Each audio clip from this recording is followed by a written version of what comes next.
ಸಾಮಾನ್ಯವಾಗಿ ಪ್ರತಿಯೊಂದು ಸ್ಪರ್ಧಾತ್ಮಕ ಪರೀಕ್ಷೆಯಲ್ಲೂ ಜನರಲ್ ನಾಲೆಡ್ಜ್, ಸಾಮಾನ್ಯ ಜ್ಞಾನ, ಕರೆಂಟ್ ಅಫೇರ್ಸ್, ಪ್ರಸಕ್ತ ವಿದ್ಯಮಾನಗಳು, ಇಂಗ್ಲಿಷ್ ಭಾಷೆ, ತರ್ಕ, ಸ್ವಲ್ಪ ತರ್ಕ, ಗಣಿತ ಇವು ಇದ್ದೇ ಇರುತ್ತವೆ.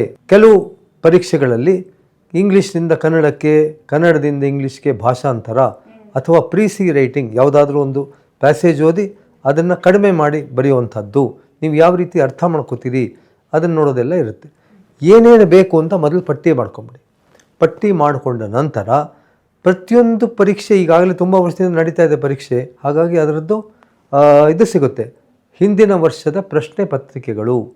ಆ ಪ್ರಶ್ನೆ ಪತ್ರಿಕೆಗಳು ಮಾರುಕಟ್ಟೆಯಲ್ಲಿ ಸಿಗುತ್ತವೆ. ಪ್ರಶ್ನೆ ಪತ್ರಿಕೆಗಳನ್ನು ತರಿಸಿ, ಪ್ರಶ್ನೆ ಪತ್ರಿಕೆ ತರಿಸಿದ ತಕ್ಷಣ ಮೊದಲದು ಓದಿ. ನಿಮಗೆ ಪಠ್ಯಕ್ರಮ ಮೊದಲು ಗೊತ್ತು, ಪ್ರಶ್ನೆ ಪತ್ರಿಕೆ ಓದ್ತೀರಾ.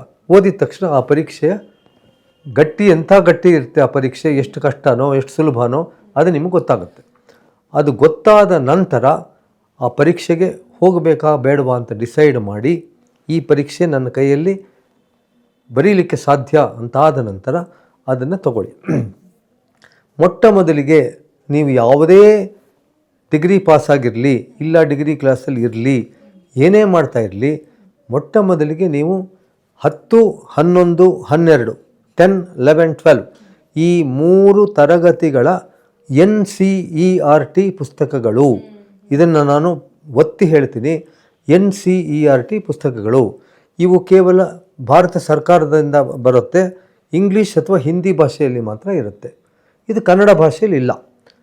ಹಾಗಾಗಿ ಕನ್ನಡ ಭಾಷೆಯಲ್ಲಿ ಬರೀದೆ ಇಂಗ್ಲೀಷ್ ಬರೆಯೋಕ್ಕೆ ಹೋಗೋರು NCERT ಪುಸ್ತಕಗಳನ್ನು ಫಸ್ಟ್ ಓದಿ. ಅಂದರೆ ನೀವು 8ನೇ 10ನೇ ಕ್ಲಾಸಲ್ಲಿ ಓದಿದ್ದು ಅದರಲ್ಲಿ ಇರುತ್ತೆ. ಓದಿದ್ದರೂ ಸಹಿತ NCERT ಪುಸ್ತಕಗಳು ಸ್ಪರ್ಧಾತ್ಮಕ ಪರೀಕ್ಷೆಗಳಿಗೆ ಫೌಂಡೇಶನ್. ಅದಿಲ್ಲದೆ ಬೇರೆ ಆಗೋದೇ ಇಲ್ಲ. ಆ ಪುಸ್ತಕಗಳಲ್ಲಿ ಒಂದೊಂದಾಗಿ ಪಾಠ ಓದ್ಕೊಂಬನ್ನಿ. Physics, chemistry, mathematics, social science ಎಲ್ಲ ಓದ್ಕೊಂಬನ್ನಿ.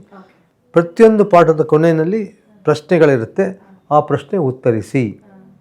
ಪಾಠ ಓದೋದು ಹೇಗೆ ಅಂತ ಹೇಳ್ಕೊಡ್ತೀನಿ. ಯಾವುದೇ ಪಾಠ ಓದಿದ ನಂತರ ಅದರಲ್ಲಿರೋ ಮುಖ್ಯ ಪಾಯಿಂಟ್ಗಳನ್ನು ನೋಟ್ ಮಾಡ್ಕೊ.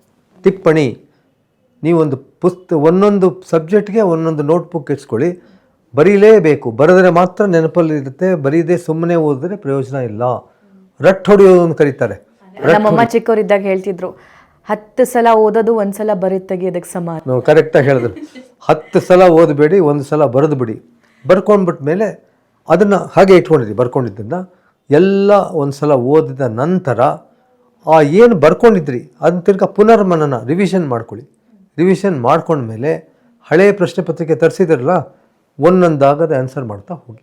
ಹೇಗೆ ಆನ್ಸರ್ ಮಾಡಬೇಕು ಅಂದರೆ, 3 ಗಂಟೆ ಅವಧಿ ಪ್ರಶ್ನೆ ಇದ್ದರೆ 3 ಗಂಟೆ ಒಂದು ರೂಮಲ್ಲಿ ಬಾಗಿಲು ಹಾಕ್ಕೊಂಬಿಡಿ. ನಿಮ್ಮ ಮೊಬೈಲಲ್ಲಿ 3 ಅವರ್ಸ್ಗೆ ಟೈಮ್ ಇಟ್ಕೊಂಬಿಡಿ, ಸ್ಟಾಪ್ ವಾಚು.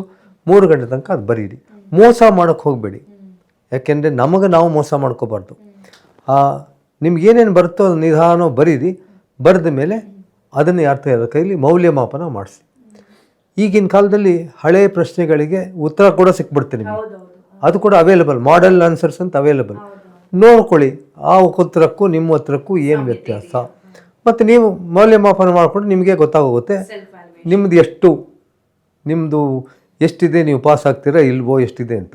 ಅದು ಒಂದು ಸಲ ಗೊತ್ತಾದ ಮೇಲೆ ಇಂಪ್ರೂವ್ ಮಾಡ್ಕೊಳಕ್ಕೆ ಹೋಗಿ. ಪದೇ ಅದನ್ನೇ ಮಾಡಿ ಇಂಪ್ರೂವ್ ಮಾಡ್ಕೊಳ್ಳಿ. ಇದು ಫಸ್ಟ್. ಪ್ರತಿಯೊಬ್ಬ ವಿದ್ಯಾರ್ಥಿಯೂ, ಅಂದರೆ ನಾನು ಎಲ್ರಿಗೂ ಹೇಳ್ತೀನಿ, 9ನೇ ಕ್ಲಾಸಿನಿಂದ ಪ್ರತಿದಿನವೂ ಒಂದು ಪೇಪರ್ ಓದಲೇಬೇಕು. ಯಾರು ಕಾಂಪಿಟೇಟಿವ್ ಎಕ್ಸಾಮ್ನ ಕಾಂಪಿಟೇಟಿವ್ ಎಕ್ಸಾಮ್ ಹೋಗಲಿ ಪ್ರತಿದಿನವೂ ಒಂದು ವೃತ್ತಪತ್ರಿಕೆ ಓದಬೇಕು. ನಾನು TV ನ್ಯೂಸ್, ನೀವು ಅಕಸ್ಮಾತ್ TVನೇ ನೋಡ್ತೀನಿ, ನಾನು ಪೇಪರ್ ಓದಲ್ಲ ಅಂದರೆ TVನಲ್ಲಿ ಡಿಸ್ಕಷನ್ ಬರುತ್ತೆ, ಅದು ನೋಡಬೇಕು. ಡಿಬೇಟ್ಗಳನ್ನು TVನಲ್ಲಿ ನೋಡಿ. ನಾನು ಎಲ್ರಿಗೂ ಕೊಡೋ ಒಂದು ಟಿಪ್ಪಣಿ ಏನಂದರೆ, ಪ್ರತಿದಿನವೂ ಆಕಾಶವಾಣಿ, ಆಲ್ ಇಂಡಿಯಾ ರೇಡಿಯೋ ವಾರ್ತೆಗಳನ್ನು ಕೇಳಲೇಬೇಕು. ಎಲ್ಲ ಭಾಷೆಗಳಲ್ಲೂ ವಾರ್ತೆ ಬರುತ್ತೆ, ಕನ್ನಡ ಬರುತ್ತೆ, ಇಂಗ್ಲೀಷ್ ಬರುತ್ತೆ, ಅದು ಓದಿ. ಪ್ರತಿದಿನವೂ ಆಕಾಶವಾಣಿನಲ್ಲಿ ಸರ್ಕಾರದ ಕಾರ್ಯಕ್ರಮಗಳ ಬಗ್ಗೆ ಮಾಹಿತಿ ಬರುತ್ತೆ. 1 ಅವರ್ ಪ್ರೋಗ್ರಾಮ್ ಇದೆ. ಆಕಾಶವಾಣಿ, ದೂರದರ್ಶನ್ ನೋಡಲೇಬೇಕು. ಪೇಪರ್ ಓದಬೇಕು, ಆಕಾಶವಾಣಿ ದೂರದರ್ಶನ ಆಕಾಶವಾಣಿ ಕೇಳಬೇಕು, ದೂರದರ್ಶನ ನೋಡಬೇಕು. ಇದನ್ನ ನೋಡಿದ್ರೆ ಮಾತ್ರ ನಮಗೆ ಈ ಸಿವಿಲ್ ಸರ್ವಿಸ್ಗೆ ಹೋಗೋರಿಗೆ ಭಾಳ ಅನುಕೂಲ ಆಗುತ್ತೆ. ಇದು ತಯಾರಿಲಿ ಫಸ್ಟ್ ಘಟ್ಟ.